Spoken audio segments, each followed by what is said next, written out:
തിരുവനന്തപുരത്തെ BJP. Corporation councillor Thirumala അനിലിന്റെ മരണവുമായി ബന്ധപ്പെട്ട കൂടുതൽ വിശദാംശങ്ങൾ പുറത്തുവരികയാണ്. അനിലിന്റെ മരണത്തിന് ഉത്തരവാദി പാർട്ടി തന്നെയാണ് എന്നതിന്റെ നേർസാക്ഷ്യമായിട്ടാണ് ആത്മഹത്യാക്കുറിപ്പ് ഇപ്പോൾ പുറത്തു വന്നിരിക്കുന്നത്. അദ്ദേഹം പറഞ്ഞത്, താൻ നേതൃത്വം നൽകിയ സഹകരണ സംഘത്തിന്റെ ഭാഗമായി നിരവധി ആളുകൾക്ക് പണം നൽകി. അത് പാർട്ടിക്കാരായ ആളുകൾക്കാണ് പണം നൽകിയത്. എന്നാൽ അവരൊന്നും തന്നെ പണം തിരിച്ചടച്ചില്ല. തന്റെ മുന്നിൽ മരണമല്ലാതെ മറ്റൊരു വഴിയുമില്ല എന്നാണ് ആത്മഹത്യാക്കുറിപ്പിൽ തിരുമല അനിൽ സൂചിപ്പിച്ചു വെച്ചിരിക്കുന്നത്. എന്തായാലും ഈ ആത്മഹത്യാക്കുറിപ്പ് കേരള രാഷ്ട്രീയത്തിൽ വലിയ വിവാദങ്ങൾക്ക്, ചർച്ചകൾക്ക് വഴിവെക്കുമെന്ന കാര്യത്തിൽ ഒരു തർക്കവുമില്ല. കേരളത്തിലെ സഹകരണ ബാങ്കുകളെ, സഹകരണ സംഘങ്ങളെ തകർക്കാൻ ശ്രമിക്കുന്ന ബി.ജെ.പിക്ക് തന്നെയാണ് ഈ ഇരുട്ടടി വന്നിരിക്കുന്നത്. രാജീവ് ചന്ദ്രശേഖരൻ അധ്യക്ഷനായതിനു ശേഷം ബി.ജെ.പിയുടെ സംഘടനാ സംവിധാനം കുത്തഴിഞ്ഞതാണെന്ന് പാർട്ടിക്കകത്ത് തന്നെ വലിയ ആരോപണമുണ്ട്. ആ ആരോപണം വരുന്ന പശ്ചാത്തലത്തിലാണ് ഒരു കൗൺസിലർക്ക്, അതായത് തിരുവനന്തപുരം നഗരസഭയിലെ പോരാട്ടങ്ങൾക്ക് നേതൃത്വം നൽകുന്ന തിരുവനന്തപുരം നഗരസഭയിലെ RSSന്റെ ബി.ജെ.പിയുടെ പ്രവർത്തനങ്ങൾക്കെല്ലാം നേതൃത്വം നൽകുന്ന തിരുമല അനിൽ എന്ന് പറയുന്ന കൗൺസിലർക്ക് പാർട്ടി പ്രവർത്തകർ, പാർട്ടിയുടെ നേതാക്കന്മാർ തന്നെ വഞ്ചിച്ചതിന്റെ പേരിൽ ജീവൻ ബലിയർപ്പിക്കപ്പെടേണ്ടി വന്നത്.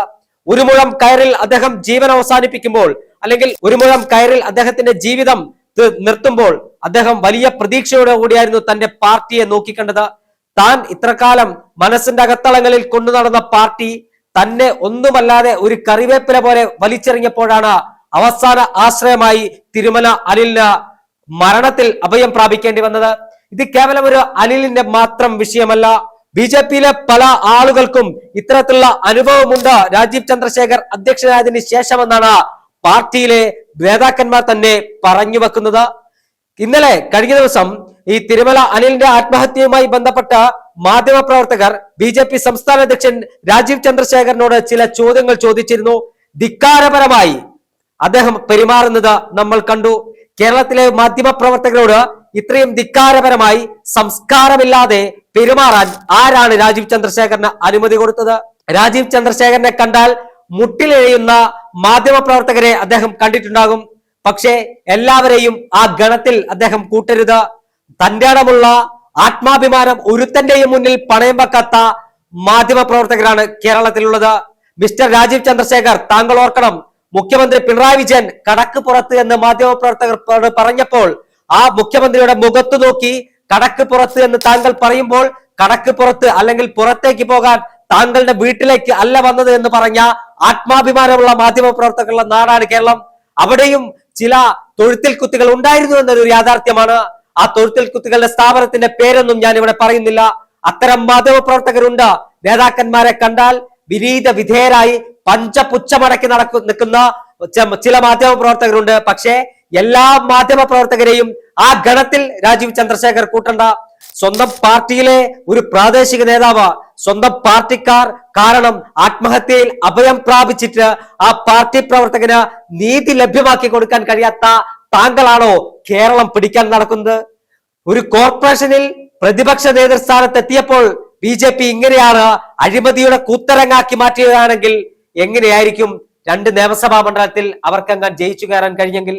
രാജീവ് ചന്ദ്രശേഖർ, താങ്കളും താങ്കളുടെ പാർട്ടിയും ചേർന്ന് കൊന്നതാണ് തിരുമല അനിലിനെ. താങ്കൾക്ക് ഈ വിഷയത്തിൽ മറുപടി പറയാനുണ്ടോ? നാഴികക്ക് 40 വട്ടം കോൺഗ്രസിനെയും മറ്റ് രാഷ്ട്രീയ പാർട്ടിക്കാരെയും കുറ്റം പറയുന്ന സുരേഷ് ഗോപി എവിടെ? സുരേഷ് ഗോപിക്ക് വിഷയത്തിൽ എന്തെങ്കിലും പറയാനുണ്ടോ? കെ സുരേന്ദ്രനും വി മുരളീധരനും ശോഭാ സുരേന്ദ്രനും ഈ വിഷയത്തിൽ എന്തെങ്കിലും പറയാനുണ്ടോ? M.T. രമേശിന് എന്തെങ്കിലും പറയാനുണ്ടോ? ബി.ജെ.പിയുടെ ഒരു നേതാവിനും ഈ വിഷയത്തിൽ ഒന്നും പറയാനില്ല. കാരണം ബി.ജെ.പിയുടെ നേതാക്കന്മാർക്ക് കൃത്യമായി അറിയാം, അവരുടെ സംസ്ഥാന നേതൃത്വത്തിന്റെ കഴിവുകേട് കൊണ്ട്, പിടിപ്പുകേട് കൊണ്ടാണ് തിരുമല അനിൽ എന്ന് പറയുന്ന ഓർമ്മ വച്ച കാലം മുതൽ ABVP-കാരനായും യുവമോർച്ചക്കാരനായും RSSകാരനായും സംഘടനാ പ്രവർത്തനം നടത്തിയ ഒരു പൊതുപ്രവർത്തകന് തന്റെ ജീവൻ ഒരു മുഴം കയറിൽ നഷ്ടപ്പെടുത്തേണ്ടി വന്നത്. അത്തരത്തിലുള്ള ആളുകളെ സംരക്ഷിച്ചു നിർത്തുന്ന, അല്ലെങ്കിൽ തിരുമല അനിലിന്റെ സഹകരണ സംഘത്തിൽ നിന്നും വായ്പയെടുത്ത തിരിച്ചടയ്ക്കാതെ അദ്ദേഹത്തെ ആത്മഹത്യയിലേക്ക് തള്ളിയിട്ട ബി.ജെ.പിയുടെ പ്രാദേശിക നേതാക്കന്മാരെ, ബി.ജെ.പിയുടെ പ്രവർത്തകന്മാരെ സംരക്ഷിച്ചു നിർത്തുന്ന സംസ്ഥാന നേതൃത്വം ഇനിയും ആരെയെല്ലാം ആത്മഹത്യയിലേക്ക് തള്ളിയിടുമെന്ന് നമുക്ക് വരും ദിവസങ്ങളിൽ കണ്ടറിയാം.